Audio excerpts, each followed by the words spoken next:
29일입니다. 원님 목요일인데요. 보건의료 노조가 촉파업을 네. 예고했습니다.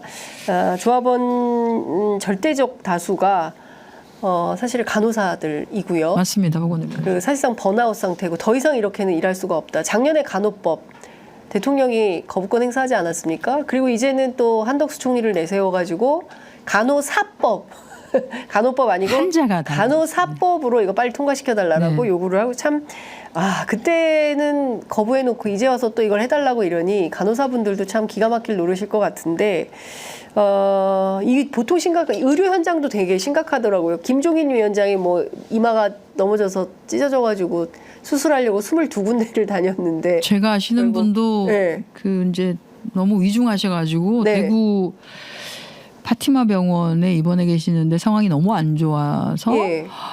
원래 이제 본인이 진료를 받았던 곳이 삼성병원이었었나 네, 네. 봐요. 그래서 이제 응급차를 타고 오셨는데 네.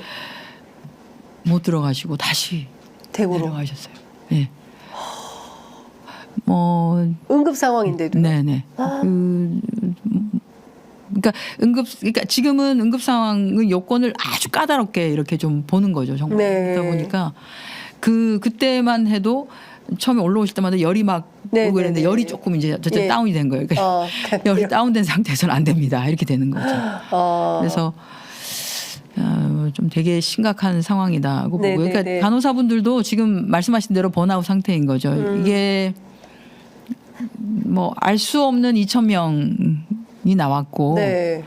문재인 정부 때는 원래 합의했던 게 이거였죠. 그 2000년 의학 분업하면서 네, 네, 줄였던 게 350명 정도였습니다. 의사 숫자를 네, 네. 350명 정도 줄이는 걸로 그렇게 해서 네. 의학 분업 합의를 했는데 네. 그 줄인 숫자만큼을 조금 복원하고 예. 거기에다가 더해서 필수 의료 조금 보강해서 한 네, 네. 400명 정도 예. 이렇게 하자는 거였는데 그것도 합의가 잘 안 되고 예. 그때 코로나가 워낙 심했죠. 급박하게 예. 되는 바람에 일단 급한 불이 우리에게 다가왔으니 네. 코로나19가 잠잠해질 때까지 이 논의는 네. 접고 코로나19가 점잠해지면 의정협의체를 예. 구성해서 다시. 논의를 하겠다. 예. 그리고 의정협의체 논의가 진행되는 그 동안에는 갑자기 의대 정원 뭐 이 숫자를 발표한다든지 하는 건 하지 않겠다라고 했었거든요. 네네네. 저는 이런 것들이 굉장히 좀 중요한데요. 정부가 바뀔 수는 있지만 네. 보건복지부에 일하는 공무원들은 위에 정무직 몇 명을 빼고는 동일합니다. 네. 그래서 그렇게 약속을 했던 것은 지켜져야 한다고 보고요. 그렇죠. 예. 예. 그리고 그때는 400명이었는데 이게 2,000명까지가 나왔을 것 같으면 충분하게 예. 그 숫자를 가지고 얘기를 좀 했었어야 한다고 그렇죠. 보는 거죠. 예. 뭐 의사단체들의 그 내부적으로는 이런저런 논의 끝에 400은 조금 더 초과해서까지도 가능하다? 논의는 어느 정도는 얘기를 하긴 했었던 것 같아요. 그래요. 네. 예. 그러나 근데 뭐 의사단체도 예를 들어서 이제 병원의 규모에 따라서 조금 생각은 좀 다르겠지만 대체적으로는 증원을 할 필요가 있고 특히나 이제 지금 필수 의료 관련한 네. 부분에 대해서 문제가 되는 게 특히나 응급 상황 관련한 부분이 잘 안 되는 거 네, 응급실 네. 뺑뺑이 부분이 예. 문제가 되고 그렇습니다. 외과 중에서 뭐 흉부외과라든지 흉부외과, 이런 데가 잘 오지 않는 것. 여기는 예. 수가도 반드시 좀 조정을 해야 조정을 되고 해줘야 수가 될것 조정도 같아요. 해줘야 되고 하는 것들도 있고 예. 부가적으로 인력을 조금 더 예. 방출하고 하는 것들이 돼야 되기 때문에 이제 그런 차원에서 논의를 했던 것 같아요. 거기다가 이제 고령화가 진행되는 네. 상황에서 결국은 의료 그 상황 자체가 굉장히 악화될 수 있겠구나라고 하는 걱정이 되어서 그 논의는 네. 했겠지만 그렇다면 조금 더 진솔하게 논의를 했었어야 되는 거 아닌가. 근데 이제 그게 그렇게 되지 아니하고 네. 파업이 들어갔고 지금 전공의 파업하고 돌아오지 않는 전공의들은 네. 제가 보니 개업할 가능성이 거의 큽니다. 이제는 안 돌아온다고 봐야 되고요. 예.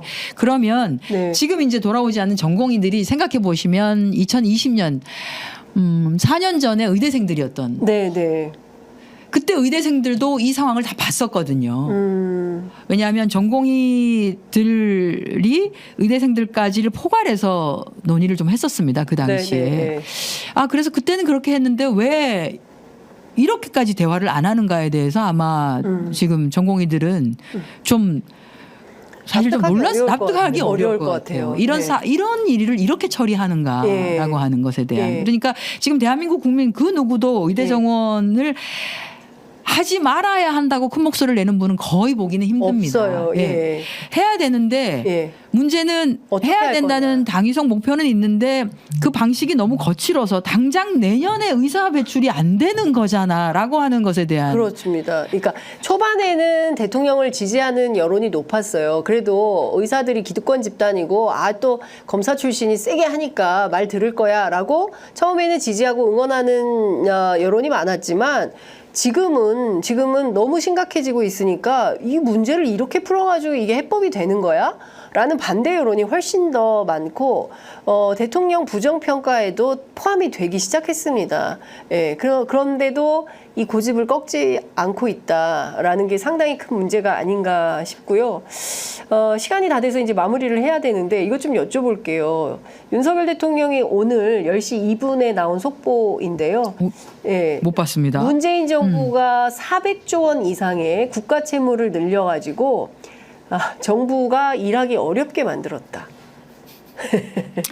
문재인 정부 왜 이렇게 빚을 많이 졌습니까? 400조 이상의 국가 채무를 늘려놨다. 저는 코로나 때문 아닙니까? 대한민국 국가 채무가 늘었죠. 코로나 때문이죠. 네. 그러나 국가의 채무가 늘었어도 재정 건전성은 그 유럽의 국가나 다른 나라에 비교해 보면 대한민국의 재정 건전성은 훨씬 더 좋은 편입니다. 네, 그러나 대한민국 가계의 재정 건전성을 보면 네, 다른 나라보다는 훨씬 나쁩니다. 그러니까 만약에 그 당시 정부가 400조라고 하는 네, 빚을 지지 않았으면 그만큼이 다시 가계부채로 더 넘어갔겠죠. 지금 이 정부가 그렇게 하고 있는 거죠. 국가가 빚을 지지 않겠다라고 해서 결국은 네, 가계의 빚을 더 높여가고 있지 않습니까? 예, 예. 더 높여가고 있는 상황인데 그게 바른 방식인가? 그게 국가는 우리 재정이 건전해요라고 자랑할 수 있는데 국민 한 분 한 분의 삶이 네. 쓸 돈이 없고 예. 빚에 허덕거리게 만들고 결국은 때로는 더 이상 살아갈 의욕을 못 느껴서 이 세상을 뜨게 만드는 네, 네, 방식이 네. 그게 국가가 잘하고 있는 것인가? 예. 국가는 재물을 관리해 나갈 이런저런 역량이 있습니다. 네. 차라리 국가가 빚을 지는 것이 좀 맞지. 빚을 갚을 능력이 안 되는 가계에 점점 더 많은 빚을 지게 해서 1차 금융기관에서 안 돼서 2차 금융기관으로 가고 2차에서 안 돼서 사금융으로 가서 사금융에서 결국은 사회에 나오기 시작하는 청년들이 빚더미에 올라 앉아가지고 그걸 해결 못해서 그러니까요. 자기 목숨을 끊게 만드는 이게 정상적인 국가인 건가? 그건 아니라고 보는 것이죠. 네. 코로나가 없었으면 코로나 때 빚을 400조가 정확한지는 모르겠습니다만 대한민국이 제가 보기에는 G20 국가나 또는 그 EU의 뭐 OECD 국가 중에 네. 제일 적게 그러니까요. 아마 빚을 맞아요. 졌을 겁니다. 예, 예. 캐나다나 그때 좀 미국이나 더 써야 됐다라는 거의 얘기도 있었어요. 엄청난 돈을 퍼부었습니다. 예, 그렇죠. 그때 엄청난 일본도 부분. 그렇고 미국도 네, 그렇고 퍼부었습니다. 캐나다 다 전 세계가 근데 다 독일도 대한민국은 그렇고 짰어요. 맞습니다. 좀 짰어요. 예. 엄청나게 적게 예, 지원을 한 해서 거죠. 선방을 한 것인데 그럼에도 불구하고 자영업자하고 소상공인들은 운영을 하기 위한 네. 비용들을 대출을 할 수밖에 없었고 그게 지금 여전히 네. 빚에 허덕이고 있고 그것을 위한 대출 기한을 좀 연장해 주거나 네. 이자를 조금씩 탕감해 주기 위한 노력이나 이런 것들은 정부가 해야 되는 되는 것이죠. 정말 살기 어렵습니다. 가계부채가 1,896조 2천억. 정부는 1,145조 9천억인데요. 정부 부채는 그래도 양호한 편이라고 합니다. OECD 양호합니다. 국가에 양호합니다. 비하면. 하지만 가계 부채는 이거 정말 심각하고 이 와중에 물가는 올라가고 또 서울 시내 부동산 가격이 폭등하고 있어서 빚내서 또 집 사고 이러면서 또 부동산 버블이 터지지 않을까라는 걱정. 그래서 걱정이죠. 이창용 한은 총재가 결국에는 금리를 동결을 한 거 아닌가. 못 낮춘다라고 하는 거 아닙니까? 근데 뭐 그렇습니다. 금감원장도 뭐 적극 개입하겠다는 이상한 소리 하고 계시고 그러니까 금리 결정에 뭐 중앙은행 대한민국이 결정을 뭐 그냥 막 중앙은행 그냥 결정을 막 저는 그냥 와 이게 정말 뭐 근데 의원님 모르겠습니다. 왜 이렇게 그럼에도 불구하고 그러니까 국민들의 원성과 이런 것은 높은데 네. 국민을 두려워하지 않는 정권인 것 같습니다. 두려워하지 않는 것 같습니다. 두려워하지 않고 이 정도면 바꿔야 되거든요. 저는 뭐 대통령께서 자유라는 발언을 굉장히 많이 쓰시는데 네. 결국 대통령의 자유를 말하는 것 같아요. 자기 자신의. 마음대로 할 수 있는 자유. 근데 자유라고 하는 것은 책임이 뒤따른다라고 하는 것을 그렇습니다. 우리가 초등학교 때부터 배웠습니다. 맞습니다. 그리고 그 자유에 책임이 따르지 않으면 그건 방종이다라고 예. 하는 것을 우리가 예. 아주 어릴 때부터 맞습니다. 배웠죠. 예. 자유를 뭐 모든 행사에서 빠지지 않는 게 자유라고 하는 단어이고 자유인데 그 자유가 무엇을 위한 자유인지 좀 곱씹어봤으면 반 좋겠다. 국가 세력, 반 네. 자유 세력, 반 통일 세력과는 항전의 자세를 가지고. 대통령에게 굉장히 많은 자유가 네. 허락된 것 같긴 해요. 그런데 대통령은 네. 헌법과 법률에 의해서 통치를 해야 된다라고 하는 것이죠. 그것이 자유의 제한입니다. 대통령에게 네, 네, 주어지는. 네. 근데 그러시지 않은 것 같아요. 지금. 예. 굉장히 위험한 거죠. 그렇습니다. 이 위험한 정치가 이제 앞으로 3년 남았는데요. 그 야당에서는 좀 어떻게 싸워야겠다라고 지혜를 모으고 계십니까?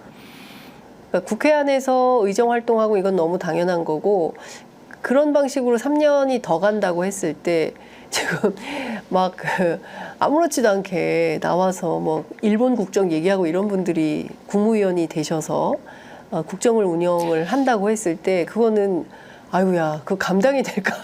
제가 전에 라는 생각이 좀 한번 드는데요. 지금 이제 그 국민의힘 지도부가 네. 새로 바뀌었습니다만 네. 지금 지도부 말고 전 지도부 김기현 지도부? 네, 네. 있을 때 그 지도부에 이제 들어가게 되신 최고위원 네. 분을 우연히 만나가지고 자 그런 얘기를 했어요. 여당이 잘해야 한다. 그렇습니다. 여당이 예. 여당이 정말 잘해야 됩니다. 정부가 잘하게 하는 것에는 여당의 책임이 엄청나게 크다. 그래서 네. 여당이 잘해야 된다라고 네. 했는데 지금 여당이 중심을 좀 못 잡는 것 같습니다. 여당이. 여당이 예. 대통령에게 끌려다니고 뭐 그런 한동훈 거죠. 대표도 리더십 발휘를 못하고 이런 건가요? 여당이 좀 정신을 차려야 된다. 그래서 국회는 야당은 야당의 목소리를 네. 내지만 예. 여당이 결국은 뭐 당정 협의도 많이 하고 하기 때문에 네. 그 가운데 정부나 대통령실의 그 전횡과 뭐 갈짓자 횡보 네. 그다음에 말도 안 되는 국민을 화나게 만드는 이런 뭐 메시지 발언할 거 없이 이런 것들을 좀 정리하고 네. 뭐 이렇게 좀 해야 한다. 근데 이제 여당의 의원님들도 22대 국회 이제 당선되셔서 들어오셔서 지금 이제 조금 지켜보시는 것 같아요. 네. 지켜보시는 것 같은데 본인들도 생각은 좀 하시겠죠. 이대로 이게 가도 되나? 네. 이게 예, 이대로 예, 뭐 저는 그렇게는 어렵다는 것이죠. 예. 시간이 가면 갈수록 윤석열 대통령의 레임덕은 네. 점점 더 가까워지게 될 거고요. 예. 그러니까 대통령은 이제는 대통령의 그 흔히 말하는 말발이나 입김이 예. 잘 작동이 안 될 가능성이 큽니다. 그걸 어떻게든 이제 쥐고 흔들려고는 하시겠죠. 뭐 검찰권이든 뭐든 가지고. 네, 그래서 네, 지금 네. 뭐 검찰총장도 예. 믿을 만한 사람으로 예. 앉히시려고 하시겠죠. 그러나 대한민국이 생각보다는 많이 투명해진 국가이기도 하고 특히나 국회에 몸을 담고 있는 국회의원들은 본인들이 했던 것들이 일거수일투족이 결국 다 기록으로 남습니다. 네. 예, 기록으로 남고 본인이 3년 전에 문재인 정부 때 했던 얘기가 그대로 예. 살아 있습니다. 네네. 예, 살아 있고 그것이 윤석열 정부 들어서서 어떻게 바뀌었는지를 예. 또 예. 국민들은 바보가 아니기 때문에 다 지켜볼 겁니다. 그리고 그러니까요. 새롭게 들어오시는 분들도 예. 진짜 여당이 조금 정신을 차려서 적절하게 제어를 해줬으면 좋겠다. 야당은 지금 야당의 역할을 하기 위해서 최대한 노력을 하고 있다. 그런데 뭐 정부나 대통령실이 야당의 말을 듣고 무슨 노선을 변경하거나 정책을 변경하는 것이 굉장히 자존심 상한다고 생각하거든요. 네. 그래서 그런 것들이 여당에서 좀 나와줘야 한다. 너무 대통령실의 눈치를 보지 말고 네.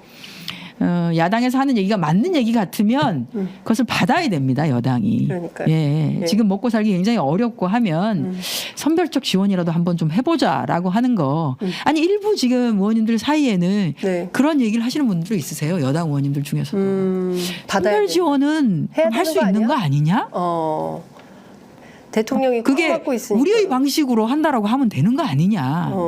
그 자기들끼리 좀 얘기를 해가지고 대안을 갖고 그렇죠. 대안을 나와서 가지고 야당하고 나오면 되는 협상을 거죠. 하면 되는데 그걸 안 네. 되니까. 이미자 의원이요. 2021년 4월 21일에 일본의 오염수 방류에 소극적인 문재인 정부를 비판했습니다. 예. 제가 문재인 전달해드리겠습니다. 정부는 일본의 원전 오염수 방류가 우리나라 해양 생태계 파괴는 물론 국민의 건강과 안전, 수산업계에도 심각한 피해를 끼친다는 점을 간과해서는 안 된다. 모든 역량을 총동원해서 일본의 오염수 방류에 대한 긴밀한 대응책을 신속히 마련할 것을 강력히 촉구한다라고 했습니다. 그리고 저는 자꾸 여당 또는 네. 정부 일각이나 이런 분들이 자꾸 처리수라는 단어를 쓰는데요. 일본의 학자들도 그것을 완벽하게 처리수라고 하기는 어렵다라고 하는 얘기를 했습니다. 그래서 그리고 지금 이제 거기에 들어가 있는 삼중수소는 자연에도 있고 우리 원전을 돌리면 배출이 되기도 하지만 이분이 정확하게 얘기를 했습니다. 지금 일본 후쿠시마 원전에서 나오는 삼중수소라고 하는 것들은 기존의 원전을 정상적으로 돌리면서 나오는 삼중수소로 설명할 수 있는 것은 아니다라고 일본의 학계들도 그렇게 얘기를 합니다. 그런데 일본에서조차 이렇게 얘기를 하는데 제발 대한민국 정치인이 이렇게 발언하는 것은 참 좀 그렇게 좀 안 했으면 좋겠습니다. 알겠습니다.